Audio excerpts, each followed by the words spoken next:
얼마나 비천한 존재였는가를 우리가 잊지 아니하게 되어지면 우리가 지금 얼마나 큰 은혜를 누리고 있는지가 비로소 깨달아지는 것입니다. 감히 구원받을 만한 아무런 자격이 없는 우리를 구원해 주셔서 그 어떤 사람들보다 높여주신 그 하나님을 날마다 찬양하며 살아갈 수 있는 우리 모든 성도님들이 되시기를 소망합니다. 인사하겠습니다. 은혜와 평강이 성도님들에게. 아멘. 인사하시죠. 오늘도 하나님을 예배하기 모인 여러분 모두에게 하나님의 은혜와 평강이 충만하게 흘러넘치기를 소망합니다. 어렸을 때 많이 불러본 그런 동요죠. 뜸북 뜸북 뜸북 새 논에서 울고 뻐꾹 뻐꾹 뻐꾹 새 숲에서 울제 우리 오빠 말 타고 서울 가시면 비단 구두 사가지고 오신다던 2절도 불러볼까요? 길어 길어 길어 기 북에서 오고 귀뚤 귀뚤 귀뚜라미 슬피 울 것만 서울 가신 오빠는 소식도 없고 나뭇잎 한 우수수 떨어집니다. 늘 느끼는 거지만 찬양을 부를 때보다 더 은혜를 받은 것 같아서 오빠 생각이라고 하는 그런 동시죠. 1925년도에 발표된 것이라 그렇게 알려져 있는데 최순애라고 하는 당시 12살의 어린 소녀가 지은 그런 동시라고 합니다. 이 노랫말은 일제강점기 시절에 지은 것인데 그중에서도 가장 억압이 심하던 그런 때였다고 합니다. 당시 시대 상황을 보면 젊은이들은 새로운 살길을 찾아서 경성으로, 동경으로, 간도로, 만주로 어디든 떠나던 그런 암흑기였고 학도병이나 징용으로 끌려가기도 했다고 합니다. 뜸북새는 봄을 의미합니다. 뻐꾸기는 여름을 의미하고 기러기는 가을을, 귀뚜라미는 겨울을 의미합니다. 경기도 수원에 살고 있었던 최순애는 말을 타고 서울에 간 오빠에게 비단 구두를 사다 달라 이렇게 부탁을 했는데 봄, 여름, 가을, 겨울이 다 지나도록 서울 가신 오빠는 소식이 없는 것입니다. 그럼에도 비단 구두를 사가지고 돌아올 오빠를 하염없이 기다리던 동생의 안타까움을 노래하는 것입니다. 기다림을 주제로 하는 대표적인 노래라 그렇게 말할 수 있습니다. 헨리 나우에는 기다림이라는 것을 이렇게 정의를 했습니다. 우리가 누군가 사랑하는 사람을 기다린다는 것은 기다림 자체가 축복이다. 왜냐하면 기다리는 동안에 그 사람을 생각하면서 그 사람으로 가슴이 꽉 차기 때문이다. 한마디로 기다림은 행복이다 이렇게 말하고 있는 것입니다. 모든 사람들은 무엇인가를 기다리고 있습니다. 첫사랑을 경험하지 못한 사람은 첫사랑을 기다리고 첫눈을 기다리고 학교 발표를 기다리고 시험 점수를 기다리고 아이폰이 새로 나올 것을 기다립니다. 누구든지 다 기다립니다.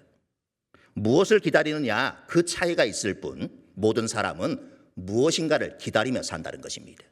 저도 여러분들도 다 그렇습니다.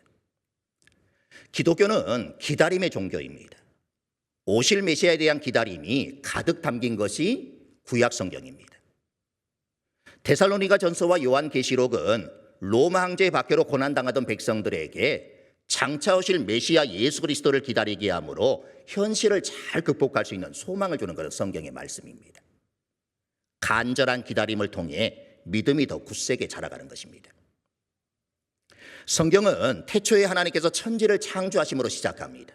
그리고 요한계시록 마지막에 아멘 주 예수여 오시옵소서, 이렇게 예수님의 기다림으로 끝이 나고 있습니다. 고난과 박해 시대에는 주님에 대한 기다림이 더욱 간절했습니다.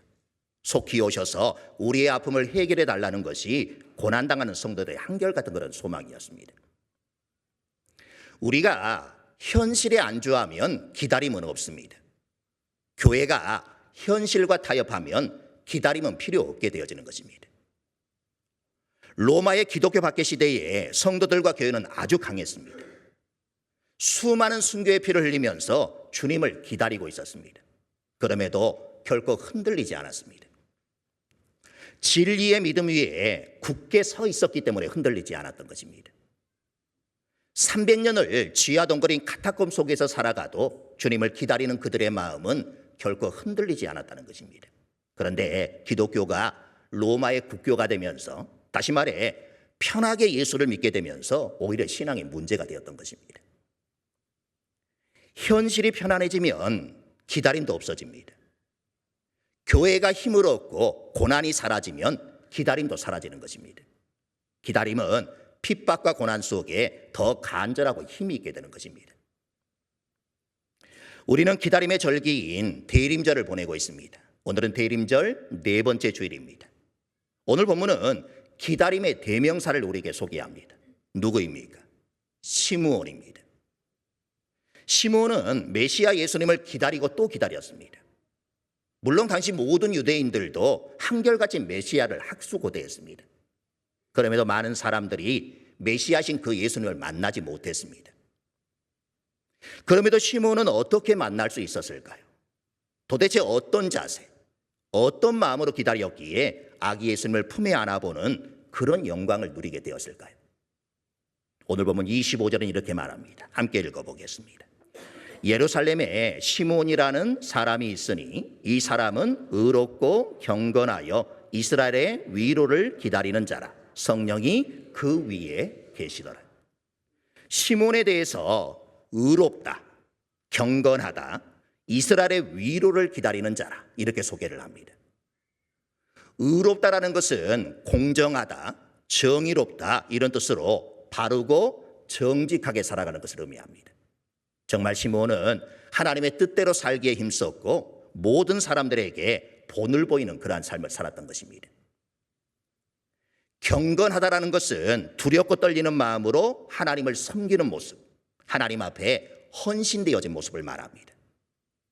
새 속에 물들지 않고 하나님의 말씀대로 살아가는 그런 모습을 뜻합니다. 시므온은 마음과 뜻과 정성을 다하여 주님을 잘 섬긴 하나님의 사람이었습니다. 거기에 시므온은 이스라엘의 위로를 기다리는 자라, 이렇게 소개를 하는데 하나님께서 약속하신 메시아를 기다리는 그런 모습을 보여줍니다. 한마디로 시므온은 세상에 물들지 않고 하나님 앞에서 성도로서의 의무를 충실히 이행하며 하나님의 약속을 기다리는 자였다는 것입니다. 나이가 들수록 세 가지가 늘어난다고 합니다. 먼저는 염려와 근심입니다. 노후에 대한 염려, 건강에 대한 염려, 자식들에 대한 염려. 두 번째로 나이가 들수록 고집이 늘어난다고 합니다. 자존심이 강해집니다. 그래서 지는 것을 싫어합니다. 그래서 뭐든지 자기 주장대로, 자기 하고 싶은 대로 하자고 고집을 부리는 것입니다. 그리고 세 번째로 나이가 들수록 욕심이 많아진다고 합니다. 내 손에 쥐고 있어야 안심이 됩니다.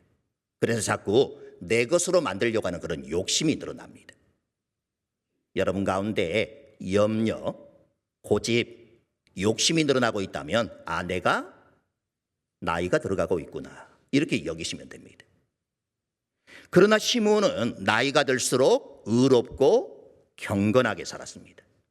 이스라엘의 위로를 기다리며 살았습니다. 그 비결이 무엇이었을까? 성경은 성령이 그 위에 계셨기 때문이라, 이렇게 말합니다.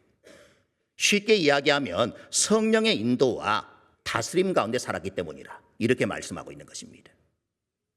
여러분 삶 가운데 이 성령 충만한 은혜가 항상 함께하기를 소원합니다.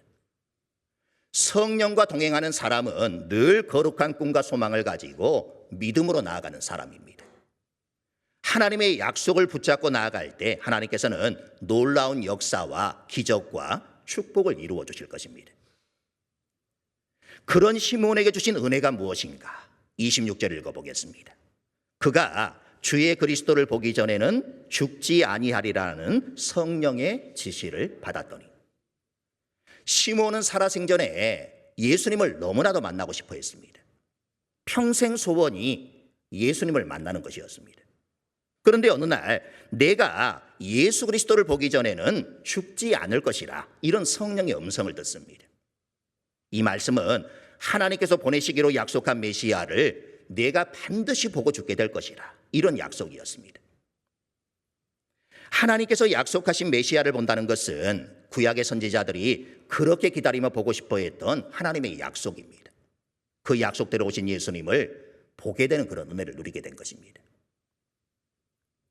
많은 사람들이 메시아가 오기를 사모하며 평생을 보내다가 결국에는 메시아를 보지 못하고 세상을 떠나갔는데, 하나님께서 성령의 감동을 통하여 말씀해 주시는 것입니다. 시므온이 살아있을 때 메시아가 올 것이고 그 메시아를 반드시 보게 될 것이다. 시므온은 이 귀한 약속을 붙잡고 일생을 살았습니다. 메시아가 오시면 우리를 로마의 지배로부터, 절망으로부터 우리를 해방시켜 주실 것이고, 메시아가 오시면 우리에게 참된 희망과 꿈을 주실 것이고, 메시아가 오시면 메시아가 다스리는 왕국이 이 땅에 이루어져서 우리는 기쁨과 평안을 누리게 될 것이다. 이런 사모하는 마음으로 메시아를 간절히 기다렸습니다. 그래서 시므온은 하나님의 약속대로 메시아를 만나게 된 것입니다. 그리고 성령의 지시를 받았다, 이렇게 말합니다. 이 말은 성령의 인도함을 따라 살았다고 그런 말씀입니다. 우리가 이 세상을 살아가는 동안 내 힘으로 무언가를 하려고 하면 문제되는 일이 얼마나 많은지 모릅니다. 도저히 우리의 힘으로는 우리에게 당면한 문제를 다 해결할 수가 없습니다.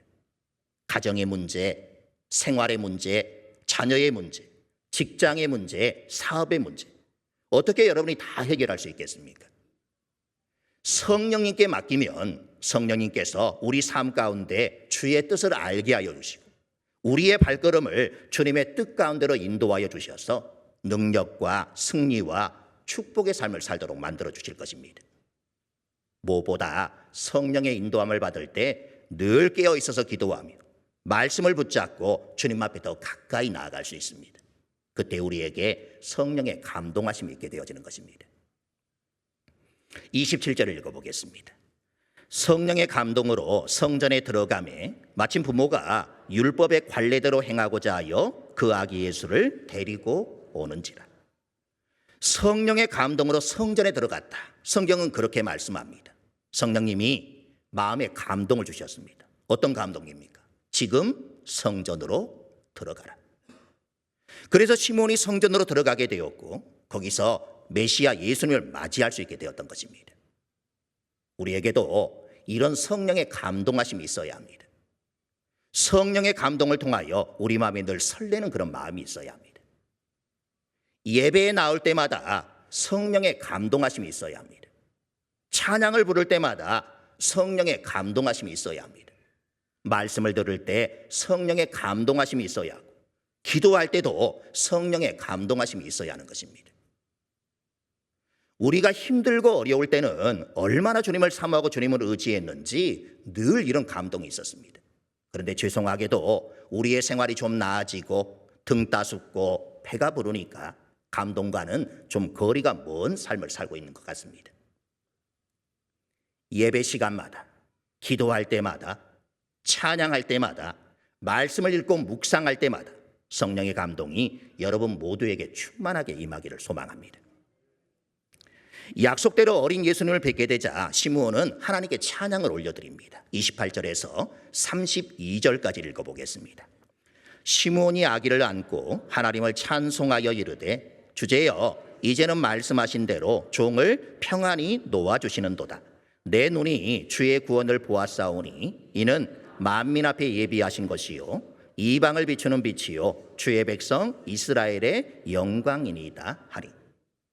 시므온은 아기 예수님을 안고 찬양을 했습니다. 이 아이가 장차 우리 인생의 모든 문제를 해결해 주실 메시아가 될 것임을 내가 믿습니다. 영광을 홀로 받으시옵소서. 우리가 예수님을 우리 마음 가운데 모시는 그 순간 이처럼 주님을 찬양할 수 있는 특권이 우리에게 허락되어지는 것입니다. 예수님을 믿지 않는 사람은 찬양하고 싶어도 찬양을 할 수가 없습니다. 그러나 우리는 예수님을 믿었기 때문에 찬양할 수 있는 그런 특권을 주신 것입니다. 29절에 뭐라고 고백합니까? 주제여 이제는 말씀하신 대로 종을 평안히 놓아 주시는도다. 다른 말로 하면 이렇습니다. 하나님, 이제 예수님을 배웠으니 종이 평안히 눈을 감겠습니다. 이제 예수님을 배웠으니 죽어도 여한이 없겠습니다. 이렇게 고백하는 것입니다. 시몬에 대해서만 이야기를 하면 여자 성도님들이 서운해 하시겠죠. 시몬을 이야기할 때 항상 같이 언급되어지는 사람이 있습니다. 바로 안나입니다. 안나에 대해서 성경이 무엇이라고 말하는가? 36절, 37절을 읽어보겠습니다. 또 아셀 지파 바누엘의 딸 안나라는 선지자가 있어 나이가 매우 많았더라. 그가 결혼한 후 7해 동안 남편과 함께 살다가 과부가 되고 84세가 되었더라. 이 사람이 성전을 떠나지 아니하고 주야로 금식하며 기도함으로 섬기더니. 안나는 한나라는 이름과 같습니다. 그 이름의 뜻은 은혜라고 하는 그런 뜻입니다. 그러나 이름과는 다르게 그녀의 인생에 생각지도 못했던 불행이 닥쳐왔습니다. 결혼한 지 7년 만에 남편을 잃게 된 것입니다. 안나는 자신의 인생 대부분을 과부로 살았습니다. 유대인 여자에게 있어 남편을 잃는 것은 인생의 모든 것을 잃는 것과 같습니다. 남편 없이 여자로 먹고 살기가 막막했기 때문입니다. 먹고 살 길도 막막했지만 남편 없이 홀로 살아가는 그 외로움 또한 얼마나 컸겠습니까? 다른 사람은 결혼해서 남편의 사랑을 받으며 자식을 낳고 행복하게 잘도 사는데 나는 왜 이렇게 과부로 84년이라는 인생을 살아야 하느냐며 하나님을 원망할 법도 한데 그녀는 전혀 원망하지 않습니다. 도리어 그녀는 자신이 처한 환난과 질고를 통해 신앙의 뿌리를 더욱 깊게 내렸습니다. 자신이 처한 슬픔과 애로움 때문에 하나님께 더욱 가까이 나아가게 되었습니다. 한마디로 인생의 슬픔과 외로움과 고통과 질고를 도리어 신앙으로 승화시킨 그런 여인이었습니다. 여인 혼자서 살아가야 하니 먹고 사는 일에 얼마나 매달려야 했겠습니까? 그런데 그녀의 모습을 보면 성전을 떠나지 아니하고 주야로 금식하며 기도함으로 섬겼다. 이렇게 말합니다. 사실 성전에는 누구도 기거할 수 없습니다. 대제사장을 위한 방이 있기는 하지만 대제사장도 거기서 사는 것은 아닙니다. 그런데 안나에 대해서는 성전을 떠나지 아니했다. 이렇게 말합니다. 이 말씀은 늘 성전을 가까이 하며 안나의 삶의 주된 장소가 어디였냐? 바로 성전이었다라고 말하는 것입니다. 그렇게 성전에 와서 무엇을 합니까? 주야로 금식하며 기도함으로 섬겼다라고 합니다. 당시의 과부로서 그녀가 성전에서 할 수 있는 일은 별로 없었을 것입니다. 그러나 과부로서 할 수 있는 최선의 일 중에 하나가 바로 기도하는 것이었습니다. 그래서 안나는 자신이 제일 잘할 수 있는 것, 금식하며 기도하며 하나님을 섬겼다라고 합니다. 안나는 선지자였으니까 하나님의 말씀을 통하여 메시아가 오실 것이라고 하는 약속을 알았을 것입니다. 그러나 시므온처럼 생전에 메시아를 만날 것이라고 하는 확실한 약속을 받지는 못했습니다. 그럼에도 불구하고 안나는 생전에 그분을 만나게 될지도 모른다는 막연한 그런 기대 속에 약속의 말씀을 붙들고 기다리면서 살아왔던 것입니다. 이 84년의 긴 세월을 누가 이 여인에게 보상해 줄 수 있겠습니까? 그러던 어느 날 성전에 있다가 시몬이 안고 있는 그 아기를 바라보았을 때 그 아이가 자신의 죄를 속량해 주실 메시아라는 것을 알아차렸습니다. 그 순간 이 여인이 느꼈을 그 감격이 이해가 되십니까? 시몬과 안나의 공통된 모습이 무엇입니까? 의로운 삶, 경건한 삶, 성전을 중심으로 한 삶을 살았습니다. 그리고 무엇보다 하나님의 약속을 기다리는 삶을 살았습니다. 그런 그들에게 베푸시는 은혜는 바로 하나님이 보내신 예수 그리스도를 알아볼 수 있는 그런 은혜였습니다. 그날 아기 예수님을 시몬과 안나만 보았을까요? 아닙니다. 성전에는 늘 많은 사람들로 붐비고 있었기에 아기 예수를 본 사람은 시몬과 안나만은 아니었습니다. 그러나 그 아기 예수가 하나님이 약속하신 분임을 깨닫고 찬양하며 감사한 사람은 시몬과 안나뿐이었다는 것입니다. 볼 수 있는 것, 깨달을 수 있는 것, 알 수 있는 것, 이게 하나님의 은혜가 아니고 무엇이겠습니까? 현실적으로 시므온처럼 안나처럼 우리가 매일매일 교회에 나와서 말씀을 보며 기도만 할 수는 없을 것입니다. 하지만 우리에게는 약속된 시간이 있습니다. 예배의 시간, 말씀의 시간, 기도의 시간이 있습니다. 그 시간에 최선을 다한다면 하나님께서는 그 누구보다도 성령으로 충만하게 해주실 것입니다. 조지 프레드릭 와츠라는 분이 그린 희망이란 제목의 그런 그림입니다. 평지도 아닌 둥그런 지구 위에 한 여인이 앉아 있습니다. 앉아있기도 힘겨워 고개를 떨구고 있습니다. 두 눈이 천으로 가려져 앞을 볼 수도 없는 그런 처지입니다. 그리고 손으로 더듬거리며 치는 악기의 줄은 다 끊어지고 오직 한 줄만 남겨져 있습니다. 그런데도 무언가를 연주를 하려고 고개 숙여 귀 기울이고 있는 그런 모습입니다. 그리고 그런 악기도 무엇인가를 속박하듯 쇠사슬이 쳐져 있습니다.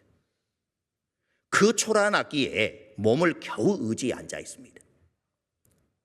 자신의 몸을 지탱하기 위해 그녀가 얼마나 안간힘을 쓰고 있는지는 그녀의 다리에서 확연하게 드러납니다. 조심스럽게 드러나 있는 그녀의 왼발은 떨어지지 않기 위해 오른쪽 종아리를 감아 올리고 있습니다. 지금 상황에서 그녀가 할 수 있는 최대한의 그런 노력으로 보입니다. 희망을 말하기에는 너무나도 가혹한 조건에서도 희망의 끈을 놓지 않고 마지막까지 최선을 다하는 소녀의 모습이 애처롭기까지 합니다. 그러다 문득 제목을 보며 고개를 갸우뚱거리게 됩니다. 희망이라고 하는 이 제목이 당황스러운 건 아마 저만은 아닐 것 같습니다. 누가 봐도 초라하고 처절한 그런 상황 속인데 왜 제목이 희망일까? 무엇이 희망이 된다는 말일까? 뭔가 희망의 단서가 그려져 있지는 않을까? 숨은 그림을 찾듯 샅샅이 한번 두 눈을 굴려보시길 바랍니다. 이 그림에서 희망의 단서는 그거 하나였습니다. 이 그림 속 주인공 얼굴을 보면 평안하기 그지없다는 것입니다. 앞을 보지 못합니다. 지쳐 있습니다. 줄도 다 끊어지고 한 줄만 남았습니다. 포기할 만은 한데 계속 악기를 타고 있습니다. 와츠는 이 그림의 제목을 희망이라고 붙였습니다. 그 남은 한 줄이 바로 희망의 줄이라는 뜻입니다. 그렇습니다. 주님을 기다리는 사람들은 아무리 상황이 절망적이라고 해도 아직도 희망의 줄을 놓지 않습니다. 그리고 이 세상의 모든 희망의 줄이 끊어진다고 해도 그 희망의 줄은 결코 끊어지지 않습니다. 그래서 우리 그리스도인들은 늘 희망을 가지고 살 수 있는 것입니다. 이 그림은 오랫동안 잊혀져 있다가 20세기 이후에 3명의 사람들과 연관되면서 유명해지게 되었습니다. 먼저 미국의 마틴 루터 킹 목사님입니다. 킹 목사님은 이 그림을 언급하며 항상 그의 연설주일에 등장했던 것이 희망이었습니다. 두 번째로 남아공의 넬슨 만델라입니다. 그는 26년간 옥살이를 하면서 이 그림을 침침한 감방벽에 걸어놓고 수없이 바라보면서 희망을 잃지 않았다, 이렇게 고백을 했고 이후 출소하여 남아공 최고의 흑인 대통령이 되었다, 이렇게 알려지면서 이 그림도 유명세를 타게 되었습니다. 마지막 세 번째는 미국의 44대 대통령이었던 버락 오바마입니다. 그는 젊은 시절 자신이 출석하던 교회에서 이 그림을 보고 충격을 받게 되었고 이를 바탕으로 대통령 후보 수락 그 연설의 제목을 희망이라 이렇게 정하면서 더욱더 유명해지게 되었습니다. 이 그림 한 장은 절망 속에서도 희망을 찾아 몸부림치는 이 세상의 대다수의 사람들에게 세상을 향해 맞서 싸우게 한 그런 그림이 되었습니다. 오바마가 감동받은 이 그림의 상징적인 의미는 이렇습니다. 인간은 절망적인 상황에서도 결코 삶을 포기하지 않고 한 가닥 남은 희망에도 끝까지 살아가야 한다. 희망은 빛입니다. 빛을 바라보려면 어둠이 있어야만 가능합니다. 게다가 가장 어두울 때 빛은 가장 환하게 빛납니다. 작가는 이 그림을 통해 가장 처절한 절망의 순간이 희망이 가장 절실해지는 그런 순간이며 빛나는 순간이라 이런 메시지를 우리에게 전하고 싶었던 것입니다. 희망은 절망이라고 하는 그 토양에서 피어나는 꽃이기 때문입니다. 기다림이 우리의 삶에 때로는 희망을 가져오기도 하고 때로는 고통을 가져오기도 하지만 우리의 일생은 기다림이 있어 행복하다고 말합니다. 인생은 기다림의 연속이며 사람은 좋은 날, 기쁜 날, 건강한 날, 행복한 날, 보람된 날을 기다리며 살아갑니다. 생명이 태어나기 위해서는 엄마의 뱃속에서 10개월을 기다려야 하고 출생 이후 아장아장 걷기까지는 1년을 기다려야 합니다. 유치원에 가고 초등학교, 중학교, 고등학교, 대학에서 공부하며 사회생활을 준비하기까지 무려 20여 년을 기다려야 합니다. 대학을 졸업하고 취직을 하고 가정을 이루기까지 또 기다려야 하고 결혼 후에는 자녀를 기다리고 나이가 들면서 성숙을 기다리니까 인생은 온통 기다리는 것입니다.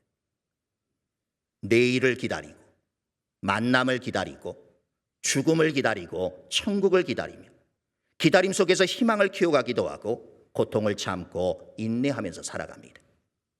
기다리며 사는 동안은 그만큼 행복한 시간이고 아무 기다림이 없다면 인생은 삭막하고 허전하고 몸이 건조할 뿐입니다. 초림 때와는 다르게 주님의 재림 때에는 모든 사람들이 다 알게 될 것입니다. 그때는 피할 수도 없고 모르는 채 외면할 수도 없습니다. 천사장의 나팔 소리와 함께 우리 주님은 천군 천사들과 다시 오실 것입니다. 온 우주가 다 알게 될 것입니다. 초림이 언제인지 잘 몰랐던 것처럼 재림도 그러할 것입니다. 그러나 분명한 사실은 주님이 다시 오신다는 것입니다.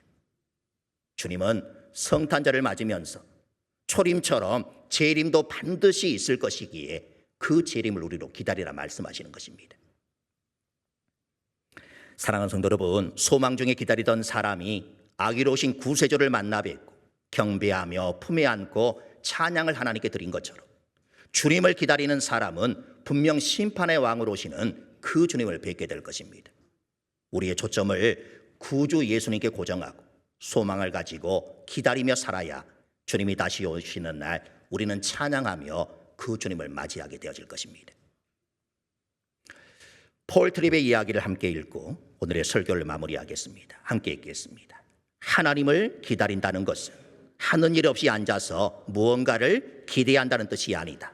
기다림은 하나님께서 약속하신 일을 행하시리라 믿는 것이며 그런 다음 자신 있게 행동하는 것이다. 찬양하겠습니다.